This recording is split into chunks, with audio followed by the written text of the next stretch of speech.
Stacey Plaskett of the Virgin Islands, who joins me now. And Congresswoman, I have to say that I have read some very, very dire first-person dispatches from the U.S. Virgin Islands. What can you tell us about the situation there? Well, thank you so much for having me on the show. I'm back here in the Virgin Islands and have been to St. Thomas. Today I was on the island of St. John as well. We're really in a very difficult situation here. FEMA is on the ground. Our Governor Kenneth Mapp, along with our local emergency management agency, are doing a tremendous job along with the National Guard. And FEMA has been working with Coast Guard, DOD, others. We have, a number of Marines here. The Navy has sent 3 vessels to this area. But Irma, of course, hit us as a Category 5. And it was almost a direct hit on the island of St. Thomas and St. John. And because of our isolation as islands, the recovery is much slower and is going to be quite a bit of work for both the local people and the engagement of the federal government. We've lost practically 70% of our infrastructure in terms of utility system on the island of St. Thomas. Whoa. And all of the utility system on the island of St. John. And so the rebuilding that's going to have to occur is not only for buildings for homes. Many of the homes on the island had their roofs, homes were lost, but also vital infrastructure. The roof came off of our hospital on the island of St. Thomas. We've lost fire stations, police stations, our airport, while it appears from above to really look great, if you look inside of the terminal, it would appear as if a bomb has gone off on it. Irma just literally sheared off the metal on the and ripped it to shreds at the terminal and wrapped it around poles. So there is some enormous amount of work that has to occur here in the islands for us to come back on board.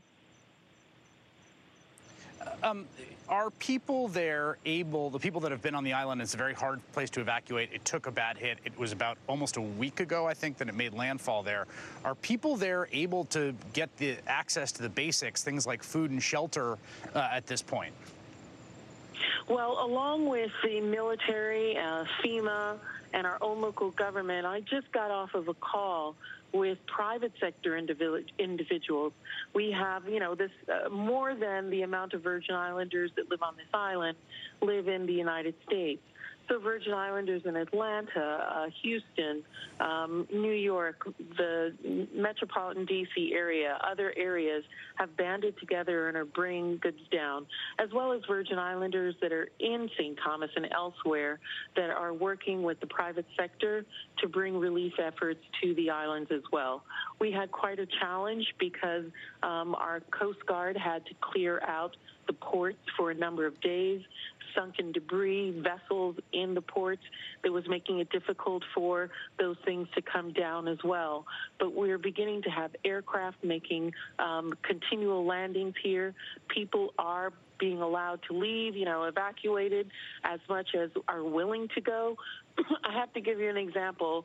Today I came from the more distant island of St. Croix, and I went over with a private person and their fast boat that was going over there. And I have to tell you, it looked like a flotilla of boats that were making their way. And these are private individuals. These are Virgin Islanders from the island of St. Croix that are making their way across the island to St. Thomas, St. John, bringing generators, bringing baby food, diapers, basics, water to the people on those islands as well. We're all family here, and so people are really banded together and working as hard as possible to get the relief and the basic needs to the people on those islands. All right, Congresswoman Stacey Plaskett, thank you for your time tonight. Thank you, and just letting you know, I want to thank MSNBC once again for really bringing to light what's happening here in the Virgin Islands. We're very concerned that although the federal government is doing its part, the national news is not really taking note of what's happening in another part of the United States. So thank you. Okay. All right, Congresswoman Ileana Ros-Lehtinen joins me.